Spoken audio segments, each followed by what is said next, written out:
heshiisyada siyaasadeed heshiisyada militariga oo waxaan aragnaa heshiisyo fara badan oo la soo galay oo ku saabsan siyaasad haddaan ka soo qaado tii Somaliland iyo Soomaaliya oo aan cid isweydiisay ilaa maanta jirin oo ay ku jirtay arrinta hawada Soomaaliya oo ilaa maanta dhinac loo saar la garanayn oo la isku wada haysto waxa kamid ah heshiisyo lala galay dawladda Turkiga oo militariga ah oo aan wali la isweydiin oo aan barlamaankii iyo wax ka hadlayo iyo aan la horkeen marka waxaan rabaa inaan weydiiyo waxyaabahaas waxa keen waxa si dheer kaabayaasha hay'adaha kaabayaasha dhaqaalaha la dhigi jiray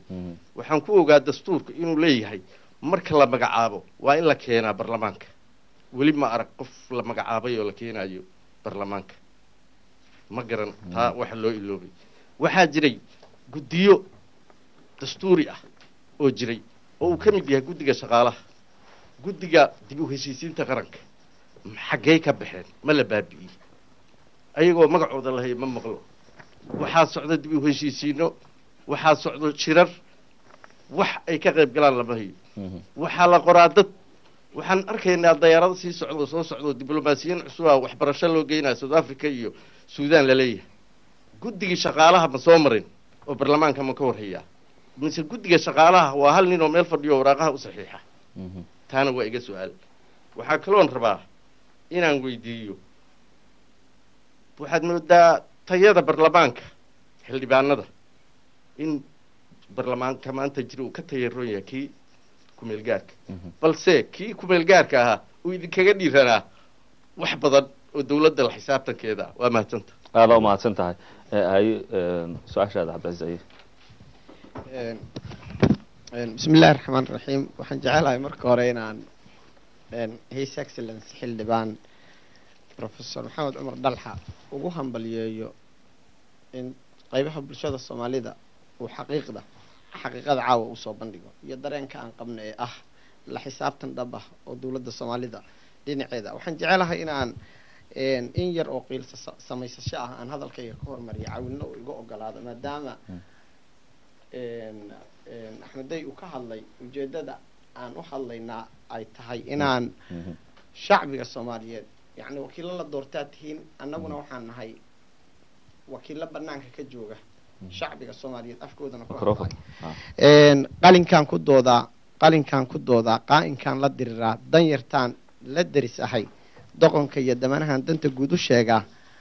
dantaydu waa ilaalinta danta guud intaan dunida joogana dadaalkaygu waa kaas waxaan rabaa His Excellency inaan ku weydiiyo marka ay guul darro timaado waxaad tiri afka waa ka leexisay annaku ma guul darraysanin waxaan rabaa inaan hay'adaha qaranka ee la hadalhayaa madaxda ama hogaamiyaashooda qaar inay gafaf waaweyn ka galeen guud ahaan dadka Soomaalida waxaan rabaa inaan in yar ka cadeeyo marka ardaygu uu guul darraysto dadaalkiisa oo yaraa darteed waalidkiisna uu qaadan waayo guuldarrada wiilkiisa ama gabadhiisa ku timaado wuxuu guuldarradaasi dusha ka saaraa macalinka waxaan ka xumahay guuldarradeena horta dadka banaanka jooga inaan dusha laga saarin marka ugu horeysa marka labaad guuldarro kasta oo dawladda soo wajahda baarlamaanka la doortay ama qaabka uu ku yimid aan ogahay maadaama aan xogagaal markii doorashadu ay dhacaysay aan Muqdisho joogay sida uu ku yimidna aan ogahay muxuu ahaa wuxuu la qaadayaa guuldarrada ku timaada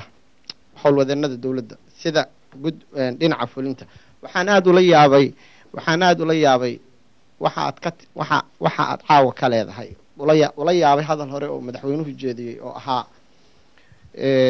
maruu la hadlayay saraakiisha ciidamada iyo ciidanka dagaalka kula jira kooxaha duulaanka ku ah qarannimada iyo madax banaanida Soomaaliya sida aad sheegayso generaalka iyo muxuu ahaa askariga waxay dawladdu u qiimeysay in qarash ahaan ama mushaar ahaan loo siiyo bil madaxweynuhu isagoo la hadlayay askarta lacagta la siinayo waxa uu yiri haddii askarigu $100 wax ka badan meel uu ku og yahay ay jirto hadda ha iska tago hadalkaasi waxa laga sii daayay laamaha warbaahinta hadalaan runtii aad iyo aad uga gubanayo shacbiga Soomaaliyeedna aan uga taxsiinaya hadalka kale xigaa wuxuu yahay ee aan rabaa inaan ku weydiiyo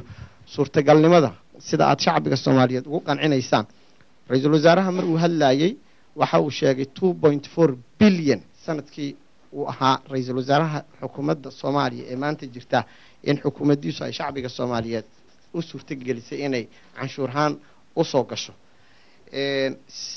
sidee loo sababeyn karaa in xildhibaanadii baarlamanka oo 3,000 caawa laga dhawaajiyay qaadanaya ee askariga $100 loo waayay madaxweynuhuna uu kala diray oo yiri yani askariga aan rabin in $100 ee mushaharada ah uu qaato ha iska tago baarlamankiina la waayay lacagta 2.4 bilyan ka ah halka ay xukuumadda geysay ayaan jeclaan lahaa inaad shacbiga Soomaaliyeed u sheegto dhinaca kale waxaan hadalkayga kusoo gabagabeynayaa muxuu ahaa baarlamanka 3 hay-adood kama jiraan Soomaaliya waxaan ognahay dadku waxay dhahaan ninka jiiska ah waa langare anigu weli waxaan aaminsanahay inaan xukunkii Soomaaliya ka jiray aan la dhamaystirin baarlamanku wuxuu ku guuldareystay dhismaha hay-adihii madaxa banaanaa ee ay qaranka Soomaaliyeed uu yeelan lahaa sida hanti dhowrka guud dawladdu hanti dhowr guud male cid xisaabisa oo ku noqoto ma jirto waxaan rabaa inaan shacbiga Soomaaliyeed caawa mid u sheego oo ah nin kasta oo xukuumad jamhuuriyadda Soomaaliya yeelato soo mara maalinta uu shaqada ka tagayo lacag $3 milyan ah ayaa loo siiyaa maxaa jira bayskii noloshii ku noolaan jiray wuu ka baxay wuxuu galay nolol kale waxaan rabaa inaad shacbiga Soomaaliyeed ku qanciso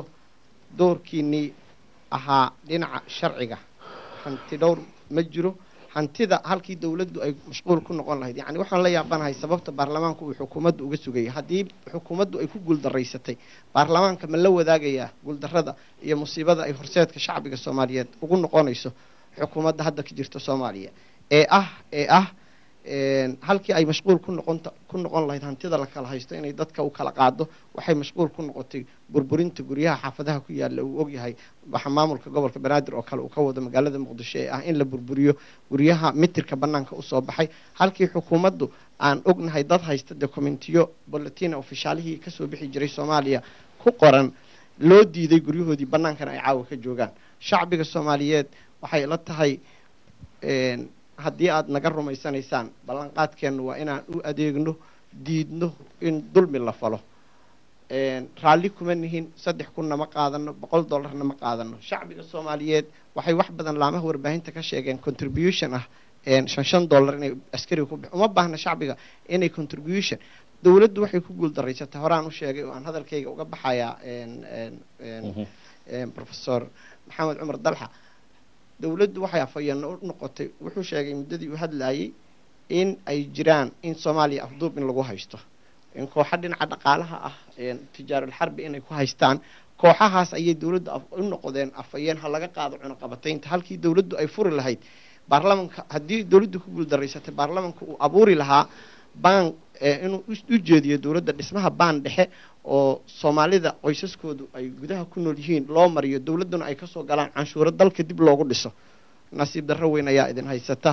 waxaan rajaynayaa haddaad ku qancaysan siyaasadda Soomaaliya 3 sano ee soo socota ballanqaad waxaan idinku siinaynaa inaan banaanka ka joogayno ujeedadeenu ma aha boos aan helno waxaan u xaqiijinaynaa hawsheenu inay tahay inaan idinla xisaabtano waa mahadsantihiin هذا ما استطاع عزيز افوكاتو اي هذا ugu darayna ka bacdi habeen wanaagsan waxa weeye horta marka hore waxaan salaamayaa mataqaana xildhibaanka mudane xildhibaan soo dhawow waxaan kaloo rabaa mataqaana hawada inaan ka salaamo dadka na daawanaya oo aan hawada naga fiirsanaya arrimaha hadda dooda say u socoto waa aad iyo aad u fiican tahay waxaan ka hadlaynaynaa baarlamaanka waaye baarlamaankuna mataqaanaa awoodo iyo mataqaanaa wuxuu leeyahay awoodo fara badan waa run in baarlamaanka ay qabteen howlo badan oo sida guddiyadii dhexdooda ay ka doorteen iyo habkay u sameeyeen waxa aan ku kala baxaynana waa dastuurka article la qoray ma dastuurka waxa uu sheegaya shacbiga Soomaaliyeed ay ku xisaabtamayaan ay kula xisaabtamayaan maxaa la yiraahdaa baarlamaankana xukuumaddu kula xisaabtamaya wuxuu kula xisaabtamayaa waxa qoran ee sharciga ee qoran marka arrimaha aan rabno inaan wax ka ogaano waxay tahay xildhibaan dhismaha hore loo sheegay waa dhismaha hay-adaha dawliga ah ee hay-adaha madaxa bannaan iyo weliba qaasatan hay-adaha garsoorka oo la rabay maxkamaddii dastuurka ah in la dhiso oo aan la dhisin taas oo weliba dan u ah saan qaba aniga waayo waxay dan u tahay baarlamaanka daftarkiisa dan u tahay markaan qaanuuniyan u fiirino waayo waxay dan ugu tahay haddii qaanuun ka mid ah ama dawladdu mataqaanaa keento oo sharciga kasoo horjeeda inuu sharciga kasoo horjeedo hadday isqabsadaan xukuumadda iyo baarlamaanka yaa kala bixinaya taas marka arrintaas in la sameeyo laga maarmaanay ahayd xisaabtankeedana wuxuu hor yaalay maxaa la yidhahdaa baarlamaanka weliba dastuurku wuxuu leeyahay muddo u qabtay muddadii uu u qabtayna lama samayn saas darteed waxaa awooddiina ay tahay in aad u yeertaan wasiirkii ku shaqo lahaa arrintaas inuu keeno xeerkaas ama mataqaana baarlamaanka hor keeno oo aad ama dawladda guud ahaanteeda aad mataqaana xisaabisaan haddii aad aragtaan inay xilka gudan karinna ama shaksi ha noqdo wasiira ama dawladda guud ahaanteedana aad mar labaad kalsoonidii kala naqataan oo aad gelisaan in cod loo qaado kalsoonideeda awoodo fara badan baad leedihiin arrinta ku saabsan waxaan rabaa inaan ka hadlo wax ka beddelka dastuurka wax ka beddelka dastuurka saan ognahay waxaa ka hadlaya qodobka mataqaana cutubka 15 waxaa hadda afka lagu dhuftay in dastuurka aad wax ka beddesheen sida dood badan oo noocaas ay u socoto dastuurka wax ka beddelkiisana waxaan ognahay in dastuurka markuu ka hadlayo uu u qaybinayo laba qaybood labada qaybood maxay kala tahay xilligan hadda lagu jiro ee baarlamaanka ah marka laga baxo oo loo gudbo mataqaanaa doorasho in la qabto oo lasoo doorto baarlamaan kale aftina loo qaado dastuurka habkii wax looga bedeli lahay uu ka hadlayaa qodobka 132 taas oo macnaheedu tahay habka bedelkaas uu qaatayna ay tahay habka bedel dastuurada ilaa waa dastuur waxa jira habka bedelkooda uu adag yahay mid fudud yahay mid adag buu qaatay taas laakiin maba gaarin anaga hadda ka hadli mayno waxaan ka hadlaynaa habka kale ee dastuurku qaatay dariiqaas oo ah wax ka bedelka inta lagu jiro 4 bilood oo hadda 4 sano oo baarlamaanka uu jiro wax ka bedelkaas oo kumeel gaarka ah dastuurkuna uu yahay kumeel gaar sidee wax looga bedelay waxa looga habraaca jiro meesha ku qoran habraacaas oo ah guddi in la dhiso oo guddiga la socodka su'aashaas waa qabaa inaan ku weydiiyo guddiga dib u eegista iyo la socodka iyo kormeerka hirgelinta dastuurka guddigaas waxay ahayd baarlamaanka in laga dhiso siduu sheegayo qodobkaasi okay waxaa jira iyadana guddi kale oo xukuumadda inay dhistay loo baahnaa oo isla shaqaynayaan iyagoo waxay ku wada shaqaynayaan weliba jadwalka c aad og tahay dastuurka waa adigaan looga aqoon badan oo ku dhigan mataqaanaa shuruucda shakiga la geliyey oo dastuurka jadwalka lagu lifaaqo oo la leeyahay laga hadlo ha la geliyo dood arrimahaasna waxaa u xilsaaran baarlamaanka inuu la shaqeeyo kula xisaabtamo xukuumadda inay dhisto guddigaas maxaa loo dhisi waayo guddigaas xukuumadda maxay u dhisi weysaa hadday dhisi waayeenna xisaabtanku wuxuu ahaa inaad la xisaabtataan maxaa ula xisaabtami weyseen taasna waa mid kale muddada loo qabtana waxay in hore laga dhiso mideeda kale guddiga adeega garsoorkana waa la sheegay horaa loo sheegay mar raba inaan ku noqdo arrimihii dib u habeenta garsoorka dawladdu waa dadaashay waxay qabatay shirweyne anigu waa ka qayb galay shirkaasi dadkii warbixin badan baan soo jeedinay warbixinihii aan soo jeedinay waddankaa joogtaana waa ka warhaysaan tii dastuurka kulameeda xisaabtamine warbixinadaas iyo xataa wixii la gaaray oo wax wanaagsana maxaad ugula xisaabtami weyseen labo midda kale arrinta ugu dambaysa waxaad tiri mudane xildhibaan anoo xushmad ku haaya waxaan leeyahay arrin hadda ka dhawaajisaa jirto waxaad tiri qayle haddayna ka yeerin annaga maxaa mataqaana maba ka yeerin qayle maxaa naga galay camal idinku waxaad tihiin codkii shacabka maadaama codkiisa aad tihiin wax kastoo qalad aad aragtaan dastuurku wuxuu awood idiin siinayaa inaad u yeerataan mataqaanaa wasiir inaad u yeerataan maxaa leeyahay qof kasta oo madax sare ah madaxda qaranka inaad u yeerataan oo aad la xisaabtataan haddaad aragtaan inuu xilkiisa gudanaynina waxaad kala noqon kartaan kalsoonida awooddaas ballaaran baa dastuurku idin siinaya marka ma aha in la yidhaahdo shacabku haddaynan hadlin annaga idinku waxay u joogtaan shacabka taasna waxa weeye waxbaan ka qabaa oo mataqaana gunaanadkii marka gunaanadkii waa gunaanadaya arrimahaasoo dhan waa ognahay waxyaabo kalaa jiro oo dhaqaala daraa jirto dhaqaala daradaasi waxyaabo badan aniga saan qabo waxyaabo badan in loo samayn karin dhaqaala daro darteed waa macquul hase ahaatee laakiin dhismihii hay-adihii dawliga in la dhisi waayo taas micnaha baarlamaanka aada umahadsan tahay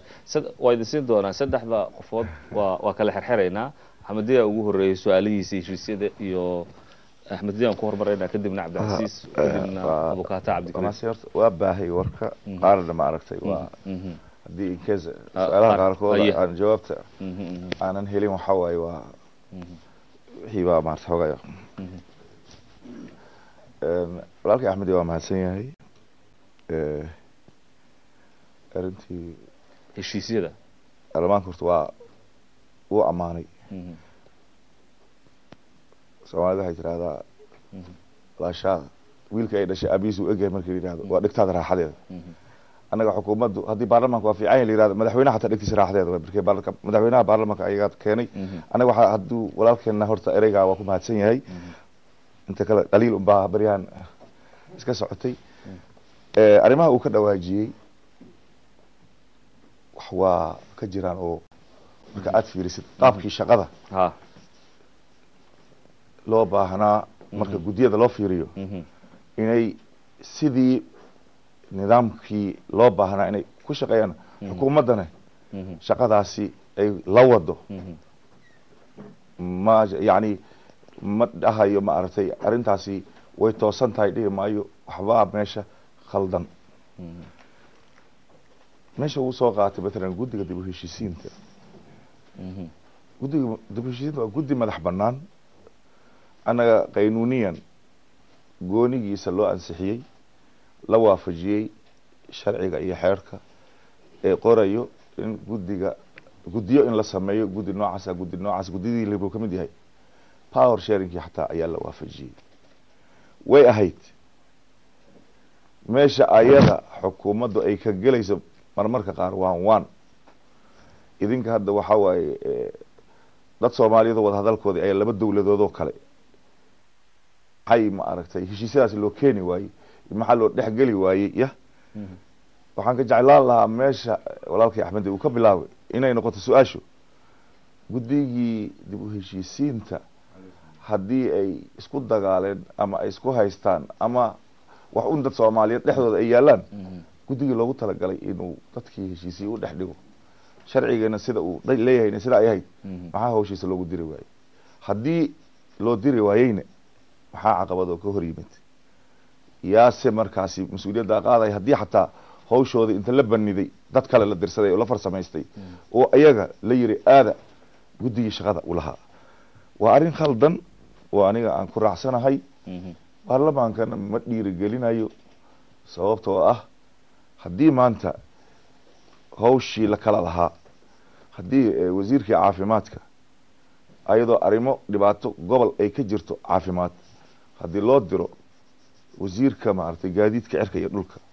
waxaanu arkaynaa carqalad ya oo la yiraahdo meeshaasi ninkan gobolkaasi ninkaasaa ku dhashay ha loo diro waxa laysku haysta hadday yihiin wax maamul haddii ay yihiin wax markaa dowladnimadu maaragtay iyada ay taabanayso qaab beeleed iyo sheeki aanan ahayn waa wax kale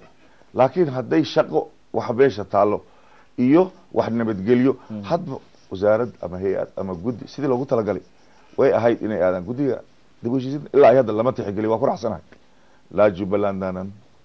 inta ay socotay oo leys xagxaganayay wasiiro sii socda soo socda waa arkaynay xildhibaano laga sii daba sida waa arkaynay odayaal meel kale laga keenayo waa arkaynay hor iyo gadaal maaragtay dowladda ajnabi oo marka ayaga soo dhexgal waa arkaynay laakiin guddiga oo haddana ku timbaraysan inuu yahay guddiga dib u heshiisiinta marna ma dhicin in la yirahdo guddiga dib u heshiisiinta ha lagu dayo ma gartay taa waa arrin khaldan ciddii ayada hawshaasi bixisay guddigaana ayada hawsheeda ee ayada ay tajmiid ku samaysay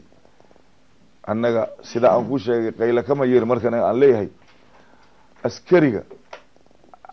oobiga fadhiya ee subaxdii inta uu baxo kursiga wuxuu sugayaa in loo keeno nin dembi soo galay ya oo lasoo qabtay oo laleeyahay ninka ama walaxuu xaday ama walaxuu soo dilay ama ma aragtay qofuu soo dhibaateeyey walaalo haddaanaba askariga tuug lasoo wada ama nin lasoo wax soo hadleeyay aanan loo keenin maanta maxaa wax loo keeni waay ma u dacwoonayaa annaga waxa way shaqooyinka qaarkooda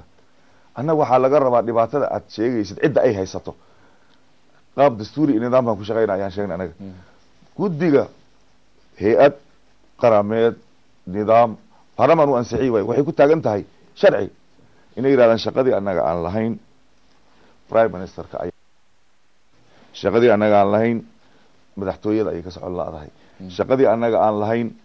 wasiir hebel baa faraha kula jiro kadib annaga nama dhibayso guddi baa noo saaran guddiga oo dib u heshiisiinta la yidhahdo shaqadiina qabsadaan leeya meeshaan waxa ka taagan soo arka marka ay keenaan ay yidhahdaan guddigan hawshiisii waxaa hor taagan hay-addaas qofkaas sidaas baarlamaanka markaasi tallaabo hadduu qaadi waayo oo guddigiisii riboorkii u keeno markaas annaga waxaa noqon annaga isqabsanayna dhexdeena oo eedayn ka imaanayso laakiin waxaanba annaga aan na soo gaarin oo qof dacwoonayan aanan noo imaanin annaga soo dacwowna dhihi mayno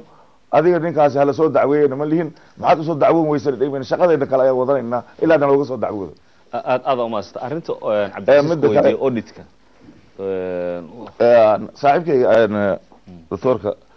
horta aniga saacid meel uu 2 bilyan Soomaaliya na soo gasho waaba noo fiicnaa leed 2 bilyan hadduu saacid noo hayo adaaba caawa khayr sheego haybo ma gartay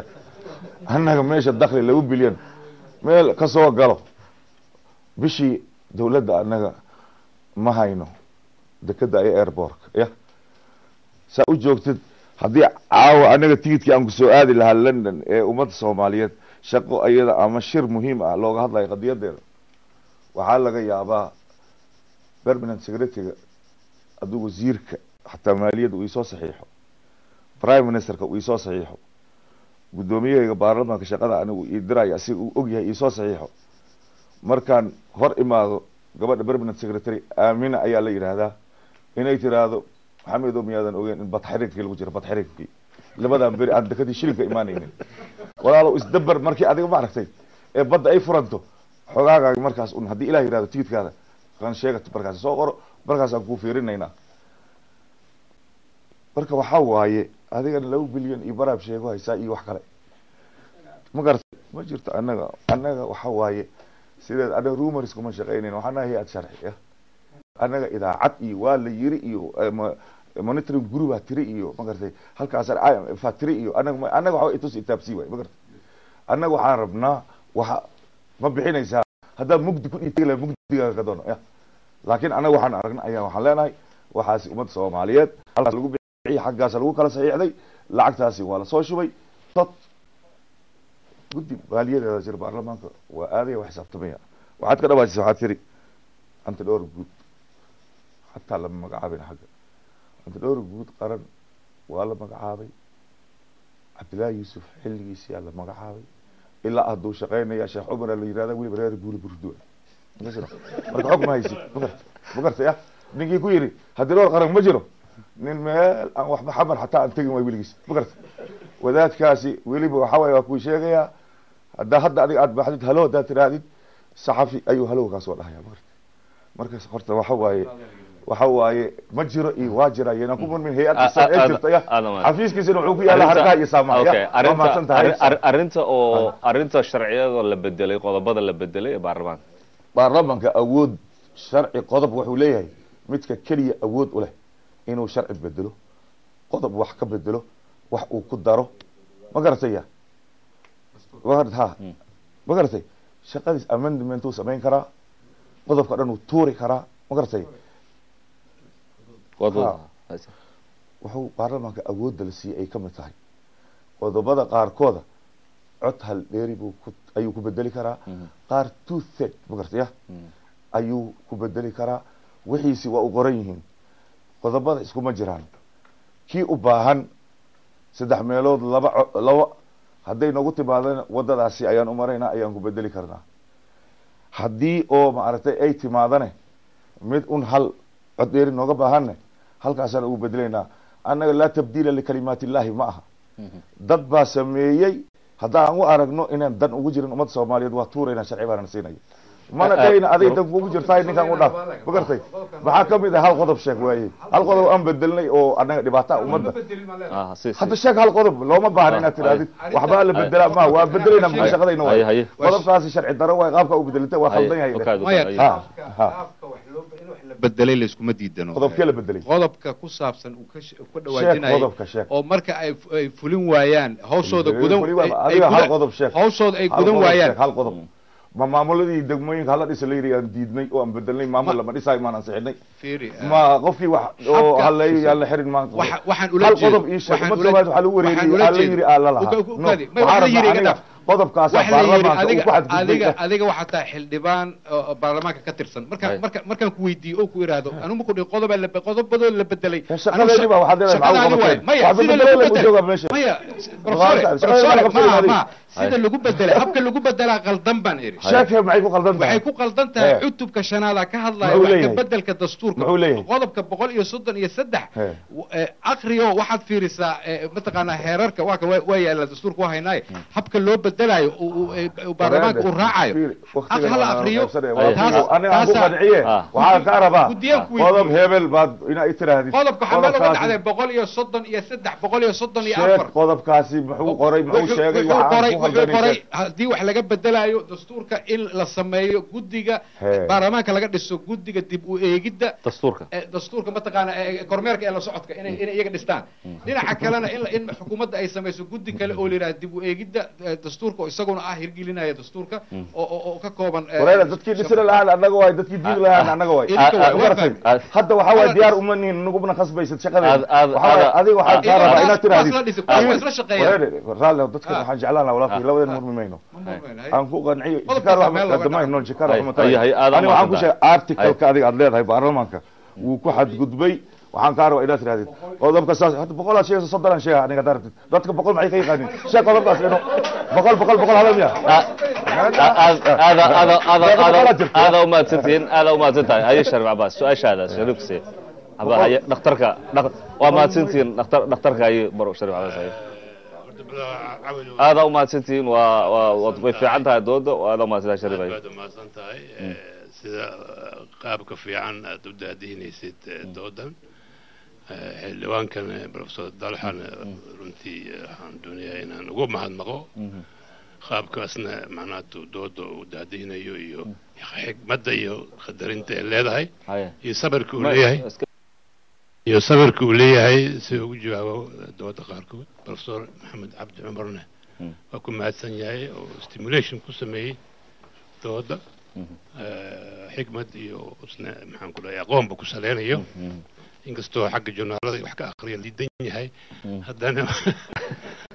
haddana waa waxyaaba aan ku socono ku dhaqan waayo had markaan joogno Yurub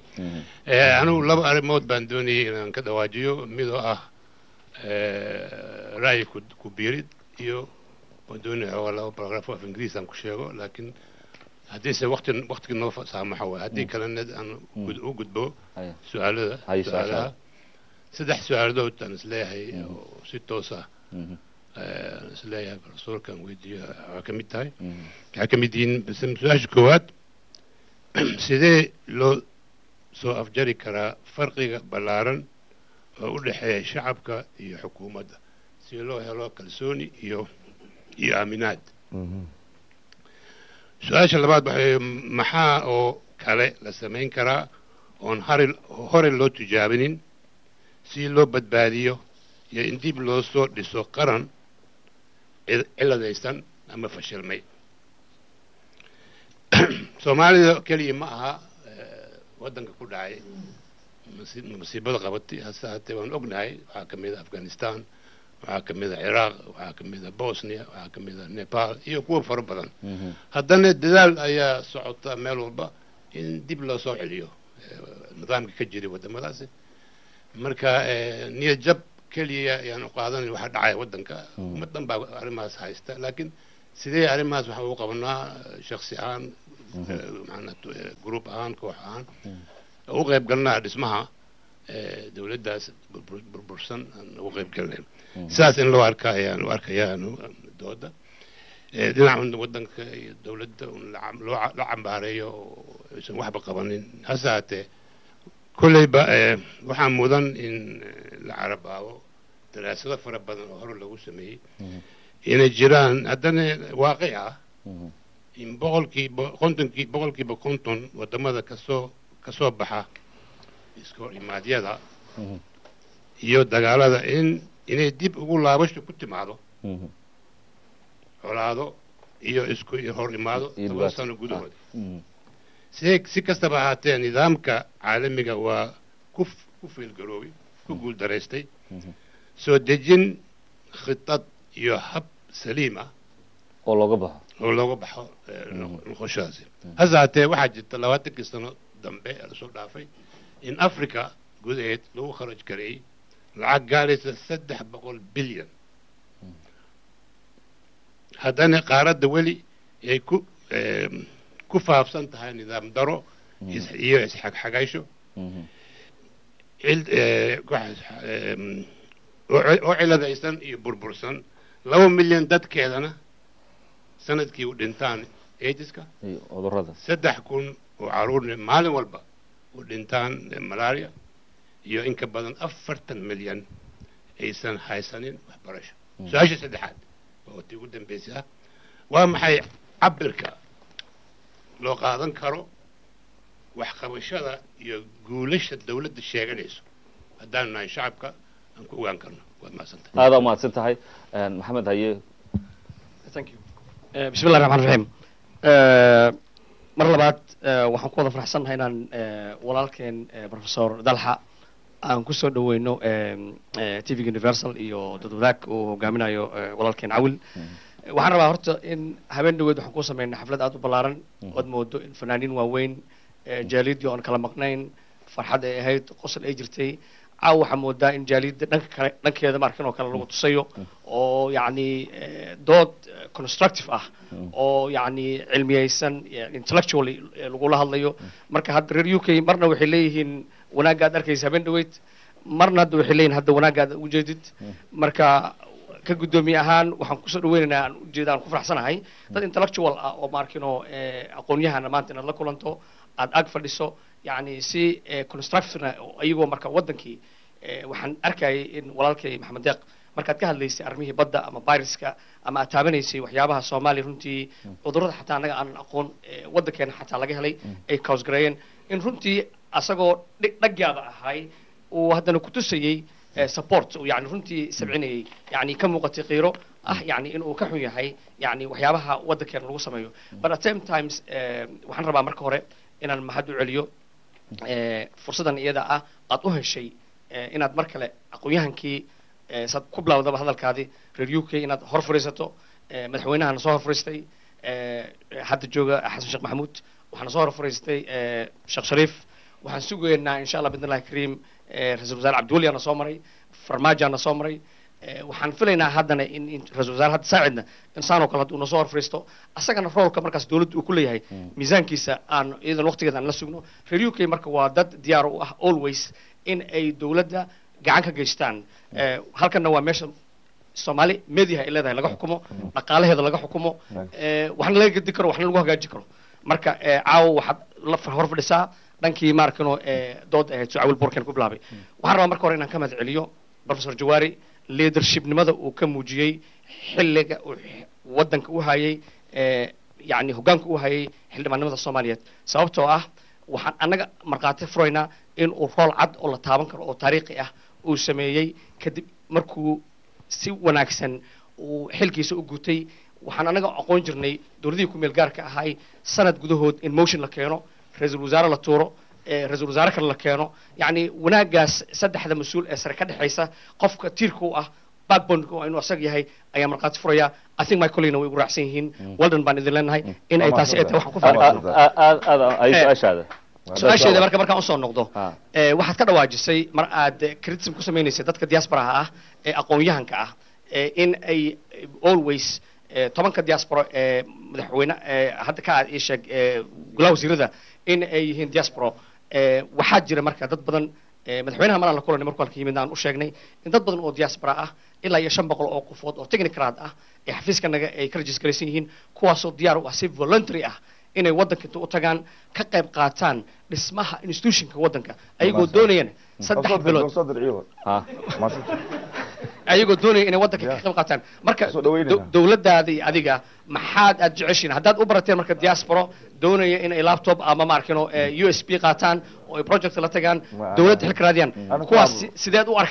arkaysaan dowladdaada see u aragtaa kuwaas doonaya inay ka qayb qaataan inay institutionka ka qayb qaataan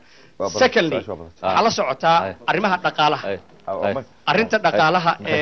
saan la soconno soomaaliya waxa ay ka hantinaysaa saa annaga ugu maaranno dhaqaalaha shisheeye waxaan la soconnaa xawaalado aad u fara badan oo soomaaliya oo ilaa 4 xawaaladood gaarayso inay ka howlgalaan soomaaliya qorshaha ma idinku jiraa guddigiina dhaqaale ee baarlamaanka iyo wasiirka maaliyadda inaad weli wada fariisateen aad la imaateen proposal aad ku approach garaynaysaan xawaaladaha soomaaliyeed oo 5% gudaha ka qaata in ay dowladda siiyaan not only airportka iyo dekada kaliya inaad wax ka sugtaan balse aad inta la fariisataan maadaama dad soomaaliya ay yihiin inay wax ku soo celiyaan dowladda taasoo lagu kabi karo booliiska iyo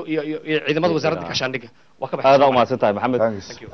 adinkoo iga raalli ah gabdhaha siinayna gabadha bismillahi raxmaan raxiim waa mahadsan tahay caawa dhan raga hadlaya gabdhaha jooga gabadhaanu siinayna gabdhaha fursad siinayna naga raalli aado caawa dhan raga hadlaya su-aal haddaa qabto hay su-aashaada caawa dhan raga hadlaya marka gabdhaha waa inaan siinaa fursad hay asalaamu calaykum kusoo dhawaaw london waxaan rabay laba arrinaa ka dhawaajisay arrinta doolarka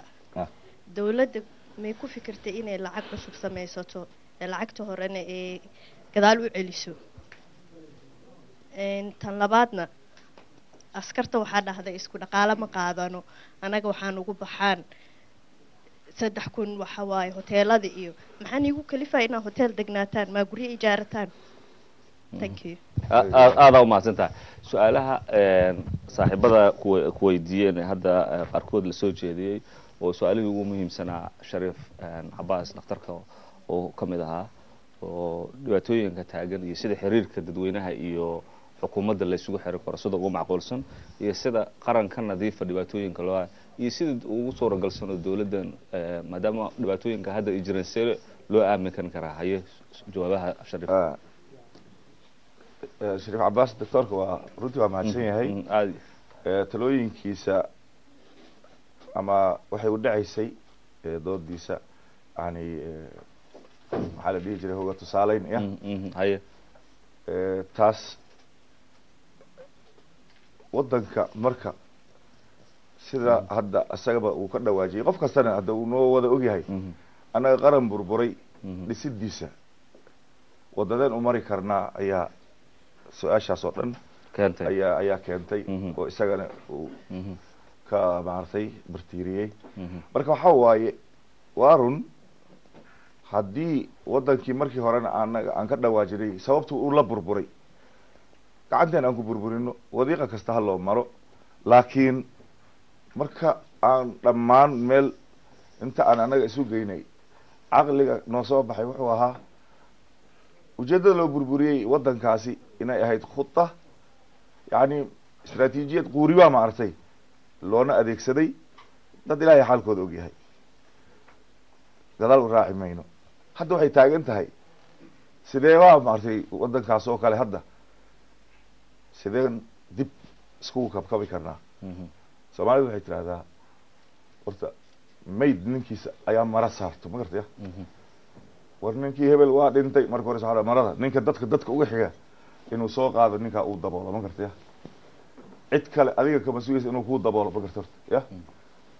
wadankaaga hadduu burburay uu mayd noqdaya adiga horta aday ku sugaysaay horta inaad saartid maradii asturaadda maxaa kuu soo haray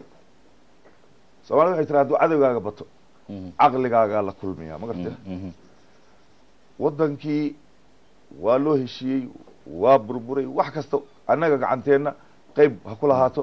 laakiin hadda markii la rabo in wax la sameeyo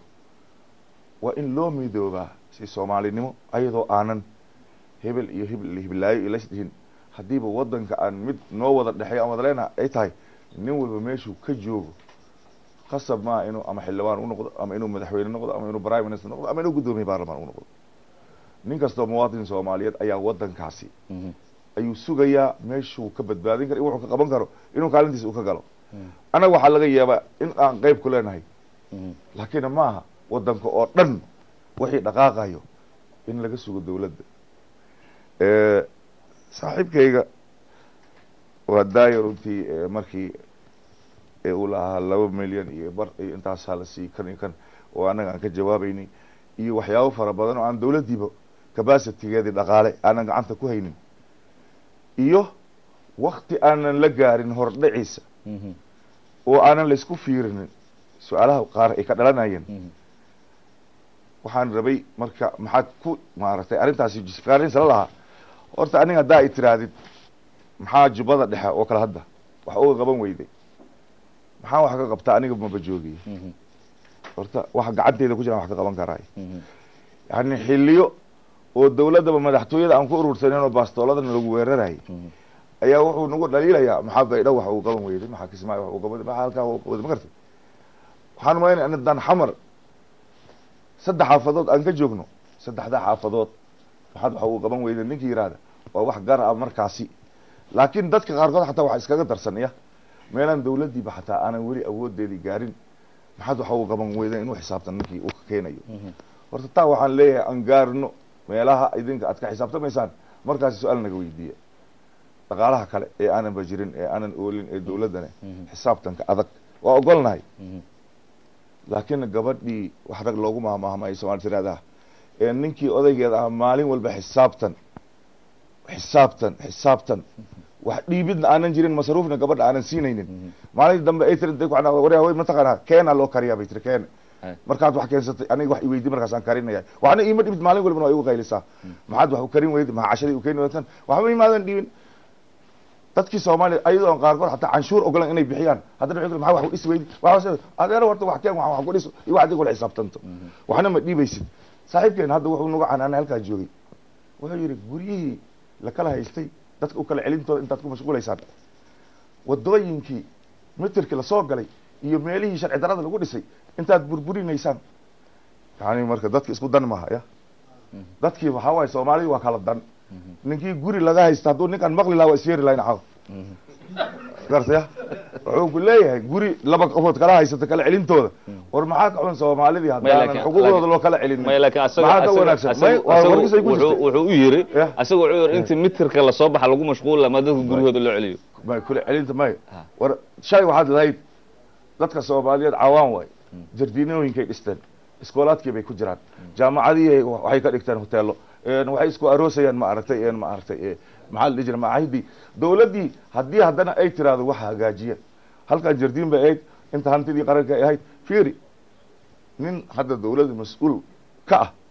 beri dhaweyd ilaa airboortka iyo waxaa laystusay iyo number 4 inta u dhexaysay maxay ahayd wadada Rintuuna ilaa iyo maartay iyo Afisione okay dad Soomaaliyeed baa runtii ku noolaa waa ka damqanaynaa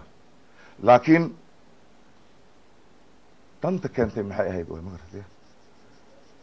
airport agtiisa iyo buushash ma isqaban karaan ya berina waxaad leedahay marka diyaaradda la toogto awalba buusha meesha ku yili haddaan buushkii dhaqaajina waxaad leedahay dadkii u barakacshay yani waxa waaye dadkii Soomaaliyeed horta waxa waaye waxay iskugu jiraan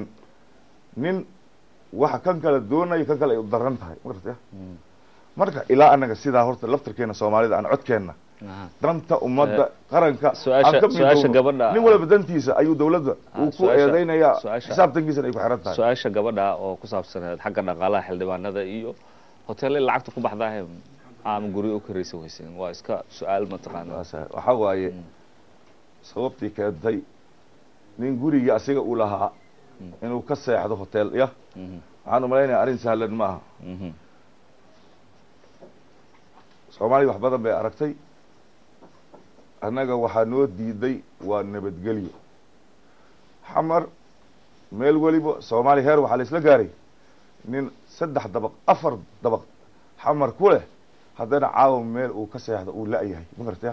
asna tabara u diiday magartay wax badan baa marka nin walba tabar u diiday nin walba si ha ugu diiday dawladdii annaga haddaan nahay xildhibaanadiina annagoo qaarkeenana guryo ku leh haddana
markii barda weydiiyay lacagta oo ay soo xawiraan baanka ayaga ay usoo marin doonaan waxbaa ku socda ma garataya waa sugayay maanta in la yidhaahdo baankaasi maku darsateen dowladda UK oo aad xiriir wanaagsan aad yeelateen ma isku daydeen inaad kala hadashaan laakiin meelo kale la aaday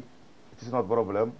waxa waaye annagaa ka hadlayna waanu sheegnaa dowladda UK waana maqlaysiin dadkayna Soomaaliyeed xawaalahooda waa ku faa'iido qabnaay ama